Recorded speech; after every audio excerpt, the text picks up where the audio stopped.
All right, so last time we created a character blueprint and we hooked up a camera and we have a swing arm inside of here. What I'm going to do is, actually, let me make another point. If you also recall, we actually typed in POSS and we set our character at auto possess player at player 0. But this isn't actually the best way to do this. I just wanted to show you that method. So the best way to actually do it is to use these player starts. So for example, if I select our character from here, from our scene, and I delete it, and I press play now, you can see that the default character is loaded into the scene. And the way that it's loaded in is from this player start here. So if I go in here and I delete this player start, I can actually create another player start. So if I press play right now, you can see that it sort of just auto drops our character in the scene. And I'm going to switch it out so that's not our main character. But if we go into the plus sign here, and I believe it's under basic, yeah, player start, and I add that in there and I press play, you can see it loads the character at that player start point. So we have a player start in our scene, but what I'd like to do is, instead of loading in that other character, I wanted to load in my robot 245 BP. Now, the way to get it so that our character, instead of the default one, gets loaded into that player start is we want to right click and create a new player class, or sorry, new blueprint class. And we want to call it, we want to select game mode base. Now I'm going to name this, I don't know, robot underscore 245.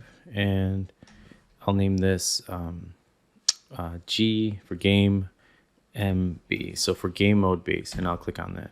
Now, if you double click this, you'll see it has like a default scene root, a robot, and then it has all of these elements here, these game session. So here's our game session, and then it has a player controller class. And if you click on that, it'll show you the different controllers that you can use.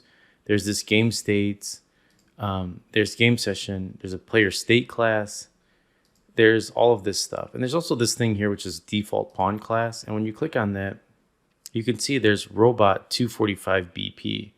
So if I select that, that's going to set this default pawn class to be the robot 245. So this is the one that I want to load in whenever I run the game. So if I compile and save this, you'll actually notice an error. So when I press play, you're like, wait, didn't you just add robot 245 inside of your default pawn class here?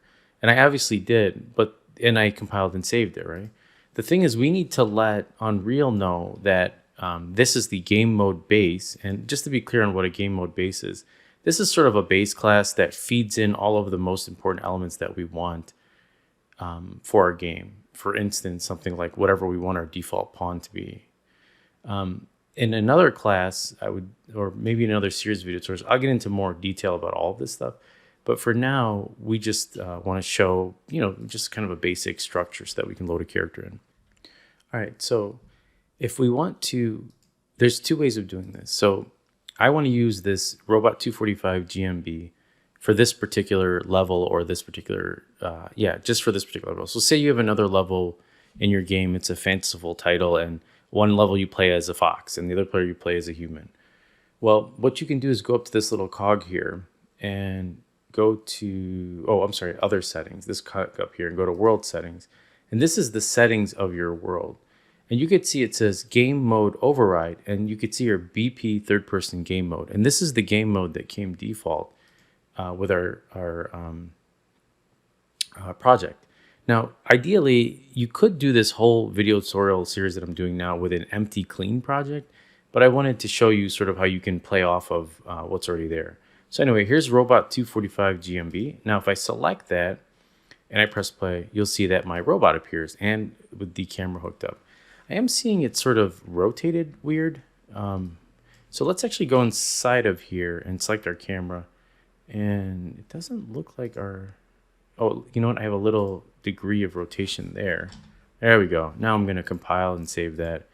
Now when I press play, yeah, there we go. It's a little bit more squared off. So let's go ahead and stop that. All right, so let me show you kind of what I meant by my Fox example. So if I do file and I just do new level, and we go with, I don't know, we'll go with this time of day. and let's save all. Now, when I press play here, notice it has this character and not my character. So what I can do is go to edit and then project settings here. And you'll see something called maps and modes. And you can see that the default game mode is BP underscore third person game mode. I'm going to go ahead and switch that out to Robot 245 game mode. And now when I press play, you'll see on every level it loads in my little robot. All right, so let's go to our scenes. And my scene, let's see, open level. My scene was called level 01 complete. I believe that's the one I was working out of. Yeah, there it is. And now in my game, because let's just assume every level it's this character here, and maybe there's attributes that we will like carry over from level to level as our player progresses and learns. But for now, so that's why we're going to be using this as our main character for every level. All right, so let's, I want to keep these videos under 10 minutes. So I think one other thing I can add, which would be pretty cool, is we add some controls to this camera. So let's go over to our event graph here. And we've kind of tackled this a little bit by creating a trigger that when our robot walks through it, it opens a door.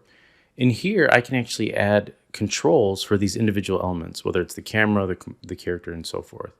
So let's take a look at adding some inputs, like you can think of a controller input or mouse input. So I'm going to go to edit here and go to project settings and scroll down to input. There we go. So in input, which is pretty cool, is in this particular example, if you're using a fresh project to do this, you probably don't have any of these access mappings. And there's a difference between access mappings and action mappings. So you can see here, if I expand jump, we have this jump keyword mapped to a space part and then this gamepad button, where the action mapping or the access mapping has to do with a value of between 1 and -1. So you can see by default, there's this move forward that's mapped to W and S. We can create our own by just hitting plus here. Here, let's shrink this for a second. See how there's all these pluses here? I can add click plus up here, and that expands them. And let's say I want to add one below this. I can hit plus. And actually, am I thinking of the right area to add an access mapping? Oh yeah, I did actually. That did work. Oh, sorry. So I just when it expanded everything, you can see it added it down here. So as we click these, you can see now I have this new access mapping. So this expands it, and then it also adds the different keyboard elements that we want underneath it. And I'm going to just delete this for a second to show you that again. And if I want to add a complete access, well, I'll leave that open. Mapping. Let's actually just dock this up here. And I hit plus here. You can see it added it, which was underneath what was selected. So here's this one here.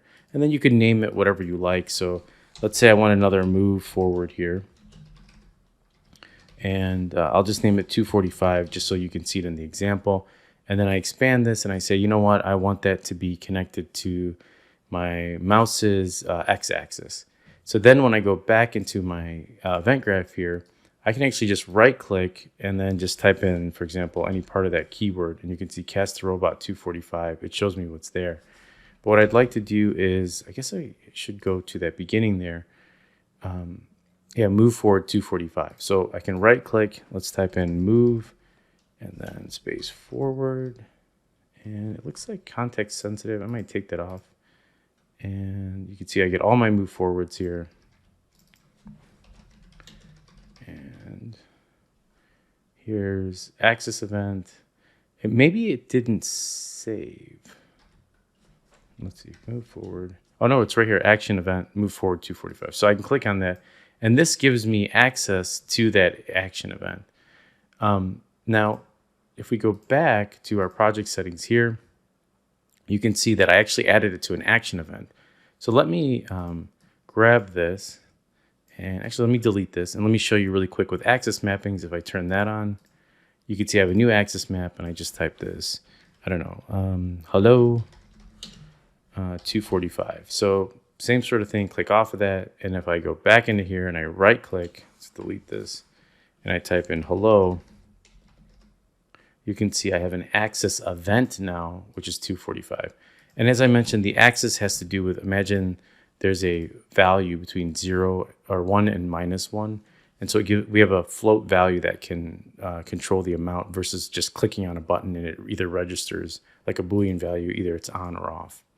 So let's look at that in action. That might make better sense. So inside of our project settings, I actually have what I'm looking for. You can see here in the mouse X, they have a look up. They have mouse X tied to turn right. And then they have left gamepad here. And so they sort of named it turn right left mouse. And then here, my mouse Y, which is, so the X and the Y is like if I move my mouse left and right or up and down, it's registering those two values for look up or look down. So, all right, so let's begin by starting with this first one here, which is look up. And actually, you know what? Let's create a, because we have a look up here for mouse Y, and then we have a turn right that's connected to mouse X. Let's go ahead and make a, let's grab this, and I'm going to just follow along with this as well. We want this to be called maybe look down, or look right rather, not down, because mouse Y is going to be our look up and down. So as we move our mouse, whatever's in that range. And then I'll just leave this alone without this. And I'm going to change this to our mouse X. We could have just as easily used this one up here, the turn right, but I want to keep them sort of uniform, and that wasn't there already. So let's go back in here and let's do right click and type in look. And what I'm looking for is up. And let's see, look up. And then I'm looking for this axis event, which has to do with the down mouse. So that's the one they made. And I'm just going to right click here and I'm going to type look and then down. And remember, I turned off context sensitive. So if you're having a hard time finding it, and my look down event should be, let me take a look really quick. Look right. Oh, geez, I did the same mistake again. Oh yeah, look right. That's what we want. Okay. So I'm not looking for look down. I'm looking for look right. You'll have to forgive me. We have a 3-month-old and she loves to keep us up. All right, so there's our look right and there's our look down. I know I'm hitting the 12-minute mark. Let me just knock this out. It's pretty easy so we can control our camera, and then we will call this video a day. All right, so imagine that we want to control the up and down when we move our mouse, right? So what I'd like to do is I'd like to add, there's a couple things. If you do add controller, you'll see there's 3 inputs here. There's pitch, which would deal with the vertical. There's the roll and there's the yaw. So like, for example, let's do the pitch, and I will just wire that up and like that. And then this is automatically connected sort of to our character axis. And actually, I'm going to go ahead and hit Control X in this because I shouldn't be doing this in my game mode. I want to do this actually in my robot. So let me close this because we don't need any more than this. And back in Robot 245, I'm going to hit Control V. So let that be a lesson to you too, to double check what you're doing here. So this now is going to be connected to our camera, essentially its spring arm. And let's just kind of compile and save that and press play. And let's see, we want to wire that now. So it's reading it, but we just need to wire it in. All right, and so let's go ahead and add one more. So I'm going to do add controller and then yaw input. And yaw is sort of like imagine the left and right. And let's wire this into the value here and compile and save that. And let's test that out. There we go. And so now you can see when I click in there, it goes left and right. It doesn't seem to be going up and down. So let me double check. Let's see, we have look up, input axis, look up and down mouse. So that might not be what we're looking for. So we might have to change that. I didn't check it. Here's turn right and left mouse. We have our turn right. And then we have look up and douse down mouse, which really is our mouse's y-axis. Let's see. We could,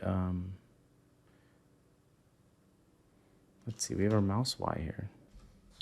Let's actually add a non-negative 1 value. So I'm just going to click on this and, oops, wrong action mapping. And inside of our axis mapping here, let's go ahead and just make this its own thing, which is like look up here. And so that it's not confused with this other one, I'll just do 245. And I'll leave that scale at 1, and I'm going to go with a mouse and then the mouse Y here. So that way I'm not messing with this one that might be needed. We might need it later for something else. But so we have our look up here, 245, mouse Y. All right, so let's go back into here. Let's delete this one. And oh, no, that one seemed to work. It's this one right here.